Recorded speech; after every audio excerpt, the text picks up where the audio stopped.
Elle avait 4 ans. Sa voix était étonnamment polie, comme si la misère avait appris très tôt les manières des gens qui mangent avec des couteaux d'argent. « J'ai faim. Puis-je manger ?» Le restaurant retenait son souffle, comme on retient un verre qui menace de tomber. Les nappes blanches faisaient ressortir la saleté sur ses genoux, une mèche de cheveux collée à la joue, un minuscule manteau trop fin autour d'une carrure qui n'avait décidément pas la place pour la faim qu'on lui demandait de contenir. Henry Cole était assis à la table d'angle, dans la clarté filtrée par le verre, entouré de visages polis et d'une indifférence apprise. Il avait passé la matinée à assembler chiffres et décisions, à déléguer responsabilités comme on retire des gants. Le monde l'acceptait à la fois comme force et comme décor. Ses mots donnaient le ton des réunions, ses silences faisaient office de verdict. Quand la petite s'est approchée, Henry a vu d'abord l'image d'une ville qui s'ignore. Puis, très vite, il a reconnu quelque chose de plus privé. Une inclinaison du menton, une courbure du sourire qui lui renvoyait l'écho d'un nom absent. Eric. La serveuse s'était arrêtée, embarrassée. Le manager s'avança, sec et professionnel, la main comme un panneau. Non, ici c'est privé, dit-il. Sa voix était fabriquée pour réduire la présence des autres. La fillette pencha la tête, répéta doucement. J'ai faim, puis-je manger ? Sa question, si simple, fit éclater la bulle de convenance. Autour, la conversation reprit comme si de rien n'était. Sauf pour Henry, sauf pour lui. Il se leva avant d'en prendre pleinement conscience. Ce n'était pas une décision raisonnée, c'était une impulsion, un muscle réveillé après des années d'inertie. Il fit un pas, puis un autre, et la distance entre la salle et la petite diminuait. Le manager fronça les sourcils. « Monsieur, elle n'a pas l'air accompagnée, nous devons… » Il n'eut pas le temps de finir. Henry posa sa main sur l'épaule du jeune homme, la voix basse mais ferme. « Laissez-la manger. » Cela suffit. Dans un endroit où l'ordre se calcule en compte et un geste mesuré, l'autorité d'un nom connu avait le pouvoir de suspendre les règles.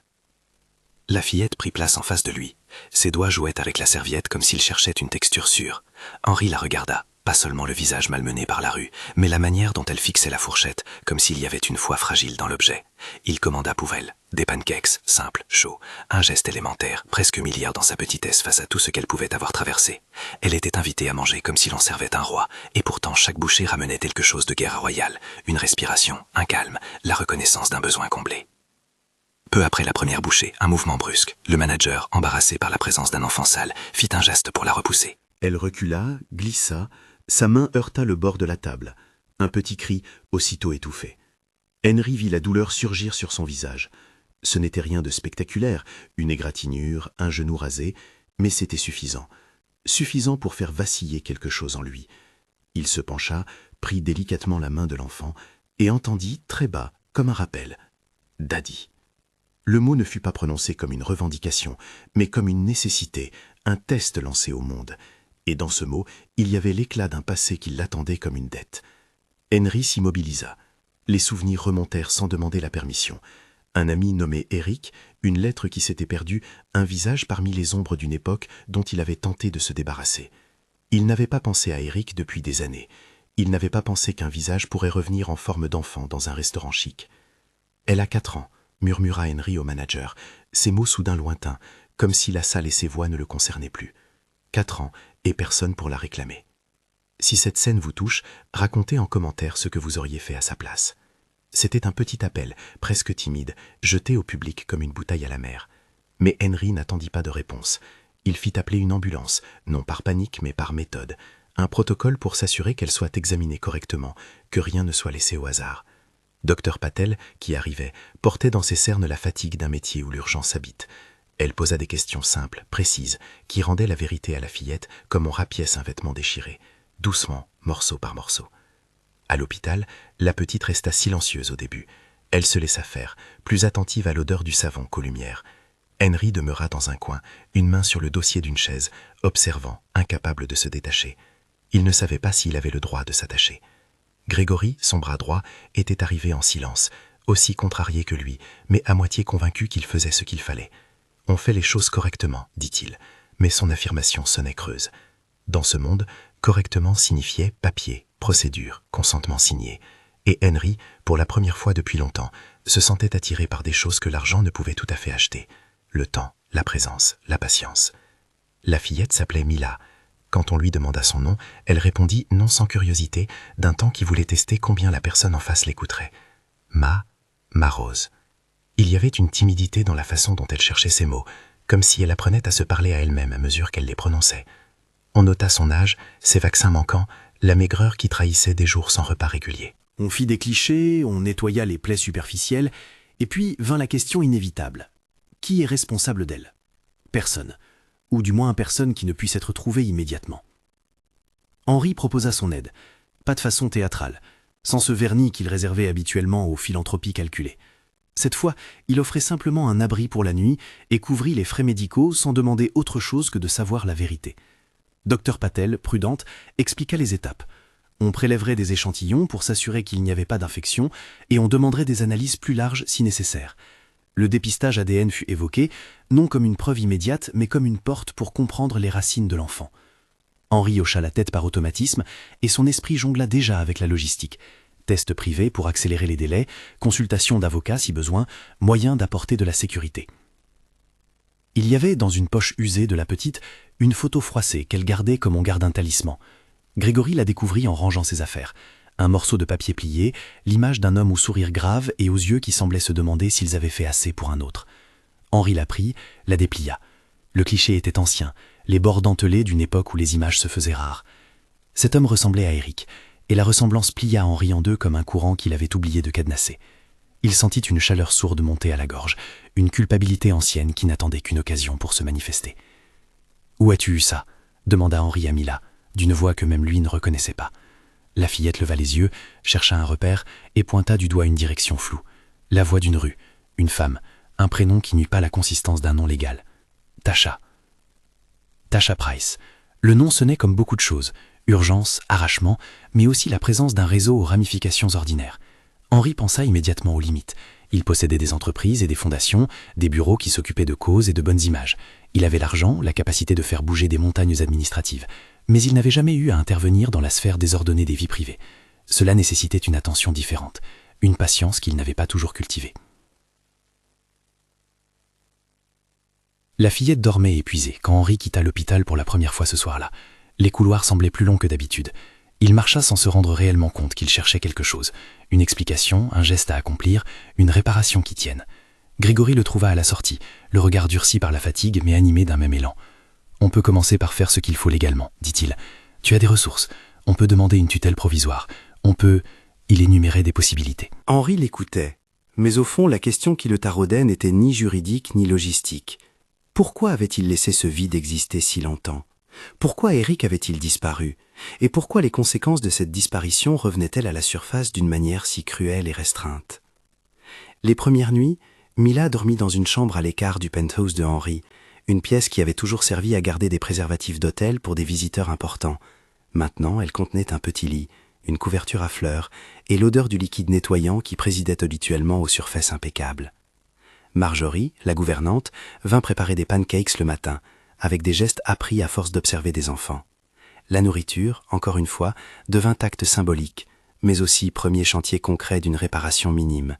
Elle enseignait les mesures quotidiennes d'un soin qu'on ne pouvait déléguer à d'autres.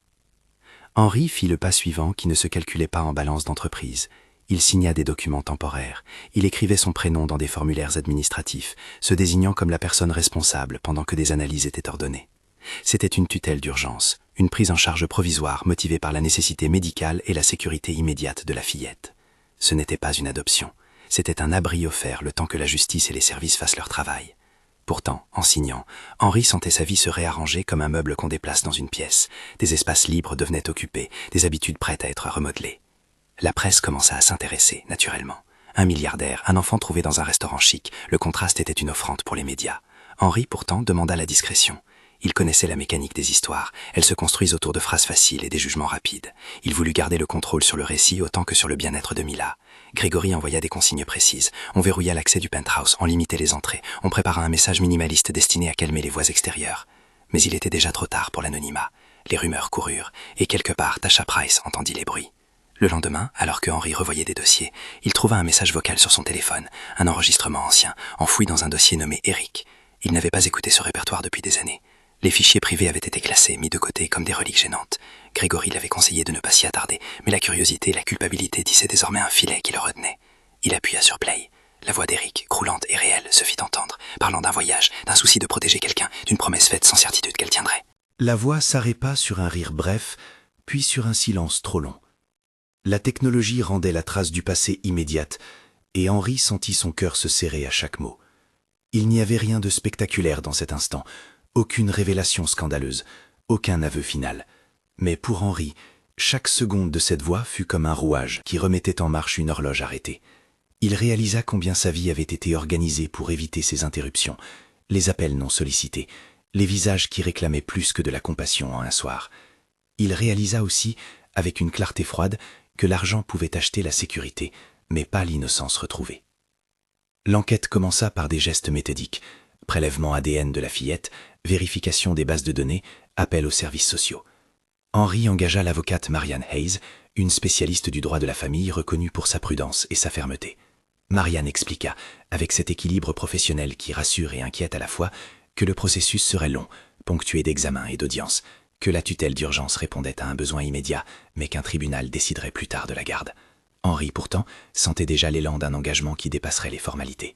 Dehors, la ville continuait de vivre comme si de rien n'était. Des bus passaient, des vitrines clignotaient, et la pauvreté que la fillette incarnait restait dans l'esprit des gens une donnée abstraite. Pour elle, cependant, la vie venait de changer, non parce qu'un milliardaire avait payé une facture, mais parce qu'un homme avait reconnu un lien possible et avait décidé, pour l'instant, de se tenir présent. Dans la chambre aménagée, Mila s'était réveillée au milieu de la nuit et avait murmuré « Papa » en cherchant quelque chose qui ressemblait à une main. Henri, qui n'avait plus eu de petite main à tenir depuis longtemps, s'était assis au bord du lit et avait laissé la nuit répondre à la question par des gestes.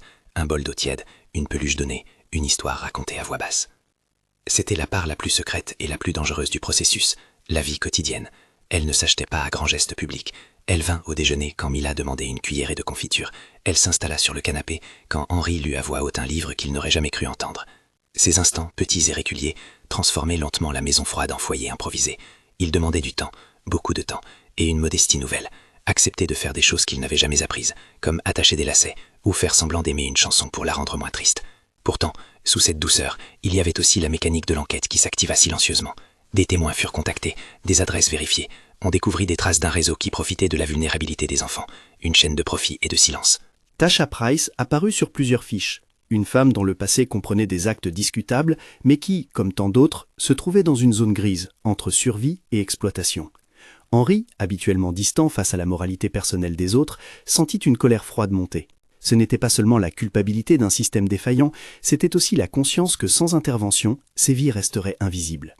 Il y eut une nuit où l'équipe de sécurité d'Henri obtint une piste. Un petit appartement dans un quartier loin des bureaux et des titres, une adresse où Tasha aurait été vue la semaine précédente. L'idée d'y aller fit vibrer les nerfs de Henri d'un sentiment étrangement proche de la peur. Intervenir directement signifiait se salir, se confronter à des gens qui n'étaient jamais les mêmes que l'on rencontre dans des contrats et des réunions. Cela signifiait voir les conséquences humaines de décisions qu'il avait prises par le passé dans des salles de réunion. Mais Grégory insista, la discrétion était essentielle. Il ne voulait pas d'un raid médiatique, il voulait comprendre, extraire des témoins, recueillir des preuves. Henri acquiesça. La nuit de l'intervention, Henri resta dans la voiture, les mains serrées autour d'une tasse de café froid. Il pensait à Eric et à cette promesse en suspens. Il pensa à Mila, au mot « papa » qui résonnait encore dans sa tête comme un appel et non comme un titre. Il pensa à tout ce que ce rôle impliquerait. Patience, présence, exposition publique. Il pensa aussi, brièvement et honteusement, au regard qu'il rencontrerait dans les bureaux si les choses tournaient mal. Mais la peur n'était plus paralysante, elle était le carburant d'une action nécessaire. Ils trouvèrent l'appartement presque vide, quelques affaires jetées, une cuisine propre mais sans âme, des preuves minuscules qui parlaient d'un commerce froid, brefs enregistrements, numéros effacés, promesses non tenues. Tasha n'y était pas. Mais il y avait, dans un tiroir, une liasse de papier et des photos, cartes, copies d'actes, et parmi elles, une lettre pliée, envoyée des années plus tôt. Henri la prit, la déplia avec une minutie qui trahissait son besoin de vérité. Les mots n'étaient pas explicites, mais ils contenaient assez de détails pour relier des personnes et des lieux, pour dessiner la trame d'un réseau qui ne s'arrêtait pas à une simple malveillance individuelle. En quittant l'appartement, Henri se sentit étrange, comme si l'on venait de retirer un pan d'ombre sur un mur trop longtemps ignoré. Il ne savait pas encore qui dans cette chaîne était coupable du pire, mais il sentait la responsabilité d'agir, non pas pour se faire voir, mais pour réparer ce qui avait été brisé.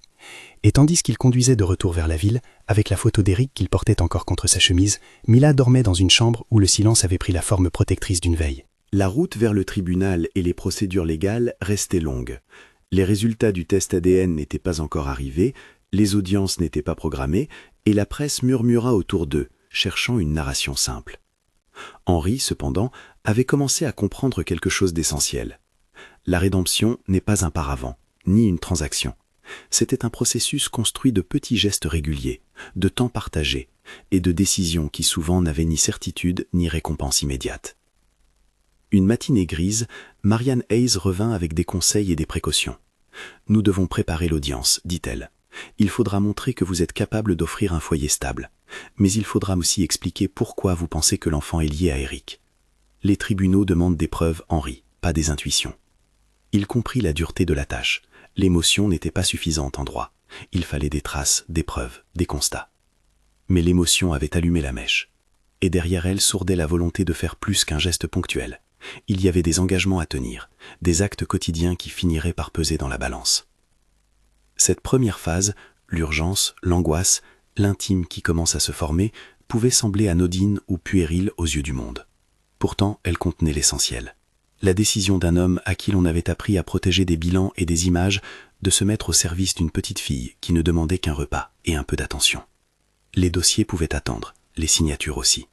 Pour la première fois, Henry regardait le monde en se demandant ce qu'il pourrait réparer, et non pas ce qu'il pouvait aguerrir. Quand il revint à l'hôpital pour voir Mila, elle tenait dans ses mains un petit dessin, un cercle mal proportionné, colorié avec des traits pressés. Au centre, une figure qu'elle désignait fièrement en disant « Papa ». Elle n'avait pas besoin de certitude juridique pour nommer celui qu'elle s'était choisi. Henry prit le dessin, le serra comme en serre un objet précieux. Il sentit la fragilité du projet qu'il venait d'entamer, des papiers à signer, des preuves à récolter, des batailles à mener dans des salles qui ne parlent pas la langue des besoins. Mais il savait déjà une chose, très concrète. Il ne pourrait se laisser partir de sitôt. La nuit tombait sur la ville quand il appela Grégory et dit d'une voix qui ne cherchait plus à paraître stoïque. « Nous allons faire ce qu'il faut. Commencez par sécuriser les preuves. Contactez Marianne et dites à Marjorie que la fille reste ici, pour l'instant. » Sa voix contenait pour la première fois une résonance de promesse. Il signa les documents officiels de tutelle provisoire avant l'aube qui suivit. Son nom, inscrit en encre noire, marquait une ligne entre ce qu'il était et ce qu'il acceptait de devenir. Henry prit Mila par la main et traversa le penthouse, guidant la petite dans un univers qui jusque-là lui était étranger. Couloir aux tableaux silencieux, livres qu'il n'avait jamais ouverts, une vaisselle qu'il apprit à ne pas craindre. En sortant sur le balcon, il laissa la ville s'étendre sous eux, faite de milliers d'histoires dont peu se souciaient. Mila regarda les lumières et serra sa main encore plus fort. Il restait des questions sans réponse, le lien exact avec Eric, l'étendue du réseau de Tasha, la durée des procédures. Mais une chose était claire pour Henry. L'instant de la fourchette et de la phrase « J'ai faim, puis-je manger ?» avait changé la trajectoire d'une vie. Il ne savait pas encore si cela suffirait à réparer le passé, mais il savait qu'il ne pouvait revenir en arrière. Le futur exigeait qu'il agisse, non pour racheter un nom ou acheter une conscience, mais pour accepter la tâche ingrate et lente de prendre soin. Et alors que Mila sombrait dans le sommeil, sa petite main posée sur la joue d'Henry, il comprit que certaines promesses ne se tiennent pas dans l'instant, elles se tiennent chaque matin, une cuillerée à la fois. Les jours qui suivirent prirent la forme d'un rythme qu'Henry ne connaissait pas. Moins d'emails, plus de regards qui s'attardaient sur une tasse de chocolat trop chaude, moins de décisions trimestrielles, plus de choix pour savoir quel pyjama allait mieux tenir la nuit. Le monde professionnel continuait sa course, implacable, mais il commençait à l'habiter autrement, avec des marges qui, jusque-là, lui avaient paru faibles. Il avait délégué des dossiers, nommé des équipes, laissé à Grégory la tâche ingrate de calmer des partenaires inquiets. Il avait aussi accepté, avec une lourde humilité, que sa vie personnelle se tisse à nouveau autour d'un petit corps qui parlait par gestes et par dessin, plutôt que par clauses contractuelles. La première grande nouvelle arriva un matin gris. Le laboratoire avait rendu ses résultats. Marianne les porta elle-même, par respect et par stratégie. Elle savait que dans ces affaires, la manière dont on donnait une information comptait autant que l'information elle-même. Ils étaient tous dans le bureau secondaire du penthouse. Henry, Grégory, Marianne et une Marjorie qui tenait encore l'odeur du sirop d'érable sur ses mains. Dr Patel les avait remerciés par téléphone pour la prudence dont ils faisaient preuve. La procédure avait respecté la chaîne de conservation des échantillons, avait expliqué la lettre du laboratoire. Prélèvement effectué, scellé, analysé par un laboratoire accrédité. Indice de paternité et probabilité statistique. Les mots juridiques flottaient, froids. Marianne posa la feuille devant Henry. Ses doigts étaient propres, presque sévère dans la façon dont elle repliait les angles. « Les résultats montrent une forte probabilité de paternité, dit-elle, sans chercher à farder la vérité. Les chiffres ne mentent pas. » Il faudra présenter cela au tribunal, bien sûr. Chaîne de traçabilité, notice des échantillons, attestation du laboratoire, mais d'un point de vue génétique, il y a un lien fort entre Mila et Eric. Le monde d'Henri sembla se dérober sur un espace plus petit et en même temps s'agrandir. Il prit la feuille, lut les chiffres comme on lit un verdict, sans guillotine. Cela expliquait tant de choses, la ressemblance dans la photo froissée, le son dans la voix d'Eric, la déchirure qu'il avait gardée intacte pendant des années sans vouloir voir la poussière. Mais la science n'effaçait pas la complexité humaine, elle posait une responsabilité.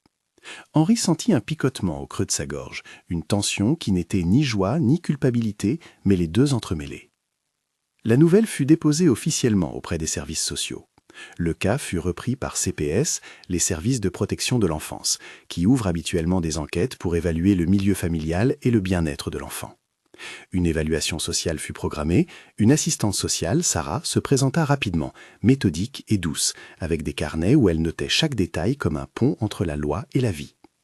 Elle observa le quotidien, parla à Marjorie, questionna Henri sur ses horaires, sur son intention, sur ses ressources émotionnelles autant que matérielles.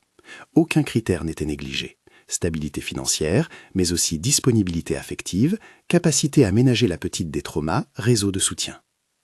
Pendant ce temps, la partie criminelle de l'affaire progressait.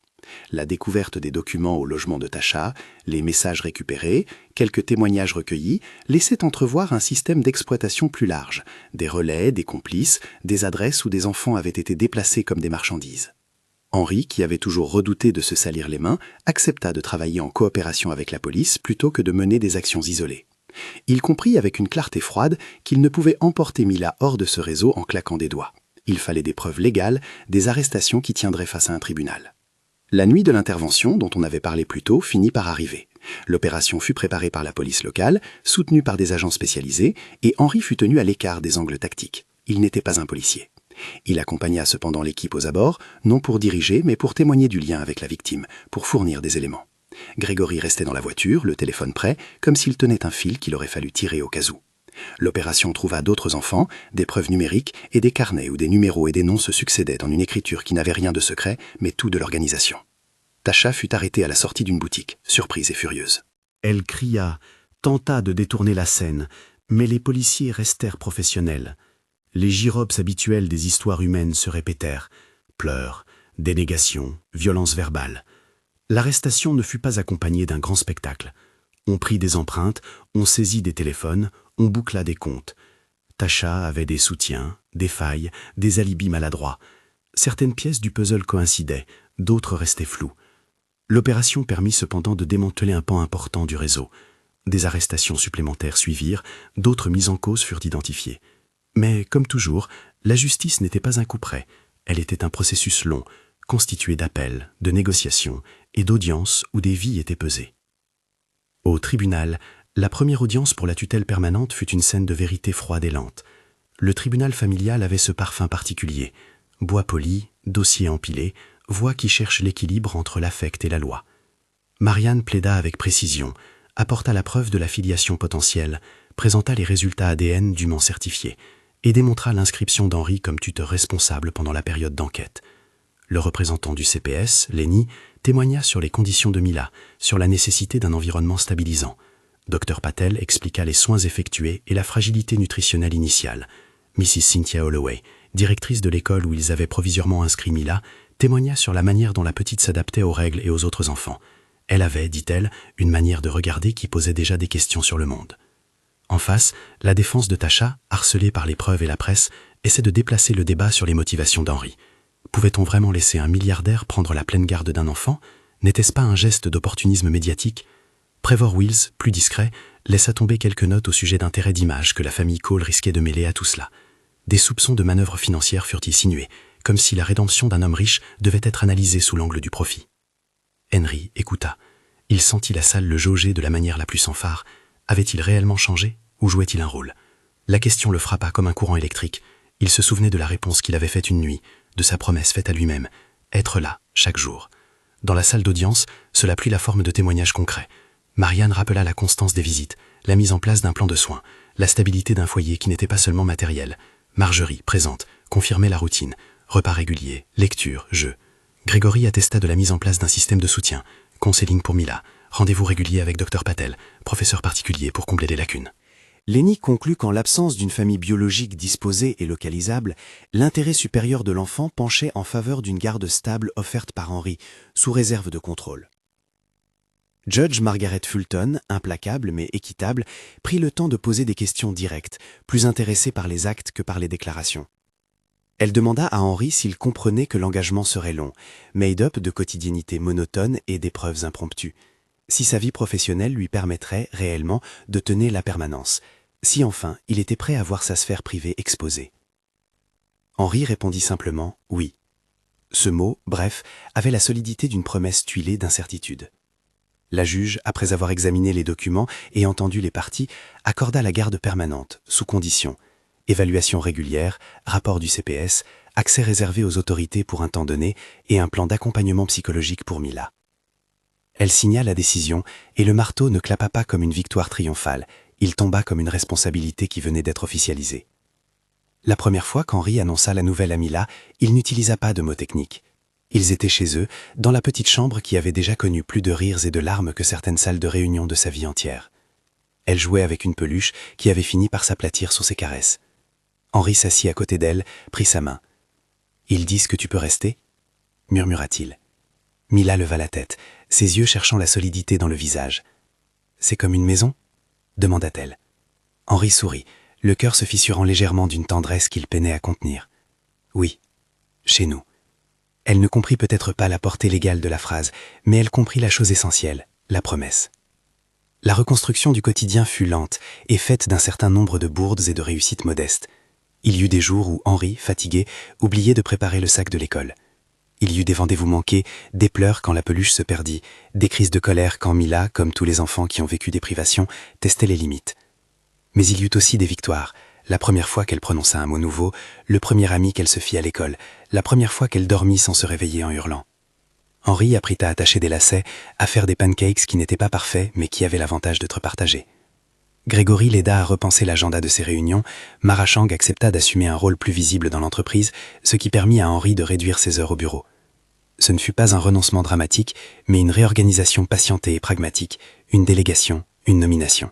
Mara devint peu à peu la figure opérationnelle en charge des affaires courantes. Henry conservait la vision stratégique, mais sa présence physique à la maison se densifia.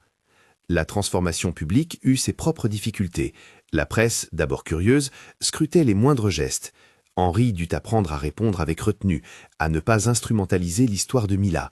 Il fit le choix d'un discours mesuré, reconnaître la responsabilité sociale sans fanfaronner, appeler à la coopération institutionnelle sans promettre des miracles. Il décida aussi de transformer la philanthropie de son organisation. Plutôt que d'égrener des dons ponctuels, il voulut créer une structure qui s'attaquerait aux racines. Éducation, hébergement d'urgence, formation des familles d'accueil, coopération avec les services sociaux. Il parla avec Abigail Kerr, figure respectée du monde associatif, qui accepta de rejoindre le conseil d'orientation de la Fondation naissante. L'un des moments les plus tendus survint quand Tasha comparaissait et que l'on sut qu'elle chercherait à atténuer sa responsabilité en accusant d'autres acteurs. La défense fit surgir des noms, chercha des complicités et ingrata la situation pour des familles qui se trouvaient parfois dans des zones enchevêtrées de survie et d'exploitation.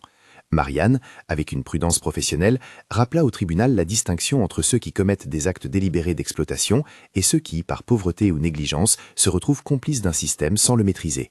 Le tribunal se montra ferme. La loi sanctionne les auteurs des trafics, mais elle doit aussi protéger les victimes et chercher les voies de réparation sociale. La journée où l'on remit officiellement le cas clos, Henry monta sur la petite estrade d'un gala où la fondation qu'il venait de lancer fut présentée au public. Il n'aimait pas les projecteurs. Pourtant, il se tint là, devant des visages éclairés par des caméras, et parla sans faire d'esbrouffe. Il parla de Mila, sans exposer son intimité, et utilisa la phrase qui avait tout déclenché comme un fil qui faisait sens. « J'ai faim, puis-je manger ?» Il raconta le moment sans théâtre, non pour émouvoir, mais pour illustrer un point. La pauvreté, dit-il, n'est pas une statistique. Ce sont des petites voix qui demandent ce qui nous revient de droit, de la nourriture, de la sécurité, de l'attention. Il annonça la création d'un fonds qui porterait le nom d'Eric, une manière de reconnaître non seulement le lien familial, mais aussi l'histoire d'un homme disparu qui avait laissé un héritage de responsabilité. Abigail prit la parole ensuite, avec plus d'expertise et d'un registre associatif que Henry respecta. le fonds fut structuré avec prudence, subventions pour des centres d'accueil, allocations pour les soins psychologiques, formation et un partenariat clair avec les services publics. Henri fit une chose qui singulièrement le transforma. Il accepta de se rendre régulièrement dans des centres de protection, pas pour prendre des photos, mais pour écouter. Il parla avec des éducateurs, rencontra des familles d'accueil, écouta les témoignages de ceux qu'il ne connaissait qu'à travers des rapports. Ces allers-retours l'affectaient plus que n'importe quelle réunion d'investisseurs. Il commença à comprendre que la réparation était un chantier collectif, pas un ascenseur social acheté avec des fonds. Mila s'épanouissait lentement, et sa croissance se mesurait moins en résultats scolaires qu'en gestes d'assurance. Un jour, en revenant de l'école, elle déposa une assiette sur la table. Sur elle, des restes de pancakes. « C'est pour toi », dit-elle, sérieuse. Henri prit une bouchée, pas tant pour la qualité que pour le geste. Il y lut l'écho d'une confiance qu'elle commençait à lui accorder. Elle répétait parfois le mot « daddy », pas comme une revendication absolue, mais comme une exploration. Tester si un titre pouvait tenir la place d'un fait. Henri répondait avec la même douceur « Papa ». Il y eut des tensions avec l'entreprise. Trevor, pragmatique, craignait des retombées. Mara travaillait pour rassurer les investisseurs. Certains actionnaires murmuraient que le temps d'Henri à la tête du groupe devait être limité. La transition se fit par étapes, administrée avec soin, pour montrer qu'on ne sacrifiait pas la rentabilité au profit d'un récit émotionnel. Mara fut nommée codirectrice, elle fit des choix qui rassurèrent le board, et Henri accepta un rôle de président non exécutif. Ce choix le libéra du temps et le confronterait au paradoxe d'une richesse qui lui offrait la possibilité d'agir et la tentation de tout contrôler. La réhabilitation du réseau prit plus de temps. Certaines personnes impliquées dans les chaînes de trafic furent jugées, d'autres restèrent hors de portée. La complexité de ces affaires, l'ambiguïté des responsabilités, la pauvreté qui crée des complicités forcées, contraignit Henri à rester humble. Il apprit à se contenter de victoires partielles, la sécurité d'un enfant, la fermeture d'un lieu d'exploitation, l'aide offerte à des familles pour reconstruire.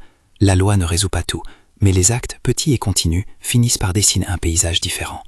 Un matin, alors que l'hiver laissait place à des bourgeons timides, Henri reçut une lettre d'une mère, Sarah, qui avait perdu un enfant dans des circonstances voisines. Elle décrivait la gratitude et l'incrédulité qu'elle avait ressenties en voyant la fondation aider sa communauté. Elle demandait des conseils pour mettre en place une petite cantine solidaire dans son quartier. Henri lut la lettre plusieurs fois. Il se rendit compte que ce qu'il avait commencé tenait moins de l'expiation que d'une responsabilité continue. Il fallait donner les moyens aux autres d'agir eux-mêmes. Ainsi naquirent des initiatives locales soutenues par la Fondation. Microbourses pour scolarisation, ateliers pour parents, formation professionnelle pour personnes à risque de se retrouver exploitées. La presse, au fil des mois, offrit des portraits nuancés. On parlait parfois de la transformation d'Henri avec un mélange de scepticisme et d'étonnement. Mais ce qui changeait la donne n'était ni la couverture ni le prix remis lors d'un gala. C'était la présence d'un rituel nouveau dans la maison, le rituel du petit déjeuner. Les pancakes devinrent un rituel familial, souvent raté, mais toujours partagé. Ils avaient pour Mila la saveur de la sécurité. Pour Henri, ils étaient un lieu d'apprentissage. Apprendre à être patient, à accepter les stylos collés sur les murs, à aller chercher un doudou perdu au milieu de la nuit. L'un des épisodes qui scella le processus de réparation publique fut la cérémonie d'inauguration d'un centre d'accueil rénové, financé par la Fondation. Henri marcha dans les couloirs peints de couleurs vives, vit des lits propres, des bibliothèques fournies et des éducateurs qui l'embrassèrent avec un mélange de reconnaissance et d'exigence professionnelle. Mila, qui le suivait parfois comme une ombre, prit la parole devant quelques enfants rassemblés. Elle n'avait pas plus de mots que d'habitude, mais elle parlait de pancakes et de dessins, et introduisait Henri comme papa. Le ton pressé de son propos arrachait des rires et des larmes. Une plaque fut dévoilée. Centre Eric Carter, pour la protection et l'accompagnement des enfants. Le nom fit vibrer la salle. Henri sentit un élan d'humilité et d'orgueil paradoxal. Cet homme qu'il avait connu, Eric, devenait désormais un symbole de quelque chose de plus grand que lui-même. La vie familiale continua de se déployer. Mila commença à s'impliquer à l'école, devint amie avec Lenny, un garçon d'à côté dont la famille avait aussi connu des difficultés. Elle dessinait et prenait un plaisir évident à accrocher ses œuvres sur le frigo, comme si elle affirmait, par des couleurs, la permanence de ce foyer. Parfois, Henri l'observait depuis l'escalier, pensif. Il se souvenait du moment initial, de la fourchette qui claquait, de la salle qui avait retenu son souffle. Rien n'avait été simple depuis, mais l'enchaînement de gestes minuscules avait fini par prendre la place d'un acte unique. Son remords, l'idée qu'il avait laissé une dette, se transformait en énergie de réparation. Des années plus tard, quand le procès de certains membres du réseau aboutit à des peines et des accords, Henri continua à assister aux audiences comme témoin et comme citoyen engagé. Ces audiences ne rendaient pas la totalité de la justice, mais elles posaient des limites, publiaient des récits et donnaient des moyens aux victimes de demander réparation. À travers tout cela, Mila grandissait. Elle n'était plus seulement la fillette du restaurant. Elle avait un nom, une histoire et une voix qui se forgeaient. Elle disait parfois, en regardant la photo froissée d'Éric, encadrée maintenant sur le mur du salon, « Il serait fier ?» Henri répondait que, peut-être, il l'était, mais que le plus important était d'honorer ce qu'il avait laissé de possible, une protection, une éducation, une chance. L'ouverture d'un programme scolaire de rattrapage favorisa la rencontre entre Marjorie et Mrs. Holloway, qui devint un relais constant pour l'éducation de Mila. Dr Patel continua le suivi médical et un psychologue, recruté par la Fondation, offrit des séances régulières à Mila pour l'aider à transformer ses peurs en récits maîtrisés. Ces séances ne furent pas des miracles, elles furent simplement que, petit à petit, les nuits furent moins peuplées de cauchemars, que les colères s'apaisèrent, que la confiance se fit moins anxieuse. Un jour particulier resta gravé dans la mémoire de tous ceux qui avaient suivi la trajectoire depuis le restaurant, la signature définitive qui scella l'adoption. Ce n'était pas un moment grandiose, mais un instant lourd de reconnaissance. Henri et Mila se rendirent chez la juge Margaret Fulton. Ils signèrent les documents, entourés de leurs avocats et de la gouvernante. Mila, sérieuse, signa avec une écriture encore hésitante, puis dessina un soleil dans la marge. La juge, qui les avait suivis depuis le début, leur conseillait d'être patients, de garder des rituels et d'être honnêtes l'un envers l'autre. À la sortie, la mère d'appareil photo avait disparu. Il ne restait que quelques amis et ceux qui avaient véritablement accompagné le chemin. Henri prit Mila dans ses bras et cette fois, la promesse fit moins de bruit. Elle était tissée de signatures, de rendez-vous et de petites actions quotidiennes.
Il souligna l'importance du partenariat entre institutions publiques et initiatives privées pour garantir un filet social digne de ce nom.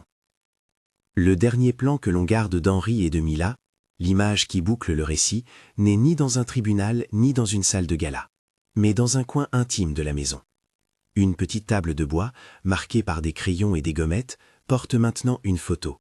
Mila, âgée de 8 ans, sourit, les cheveux en désordre, tenant un dessin où elle et Henri sont côte à côte. À côté, une plaque en bronze repose sur une étagère. En mémoire d'Eric Carter, pour que la fin ne soit plus une question qu'un enfant doive poser. Sur le mur, des dessins d'enfants se mêlent à un cadre contenant la vieille photo froissée, désormais protégée par un verre. Le monde n'est pas parfait. Il reste des familles en difficulté, des réseaux à combattre, des injustices à corriger. Mais dans cet espace, on voit des gestes qui tiennent la promesse. Repas partagés, nuits apaisées, devoirs faits ensemble. La fillette qui, autrefois, avait demandé avec une politesse qui blessait « J'ai faim, puis-je manger ?» a appris à poser d'autres questions. Et Henri a appris à répondre. Une cuillerée, une lecture, une décision judiciaire à la fois. Si cette histoire vous a touché, si la question de la protection de l'enfance vous habite, informez-vous sur les organisations locales qui travaillent sur le terrain, et si possible, soutenez-les. Les vies changent quand les voix se lient à des actes concrets. Le chemin de la réparation est long. Parfois il commence par une assiette chaude, et la main d'un adulte qui décide, enfin, d'être présent.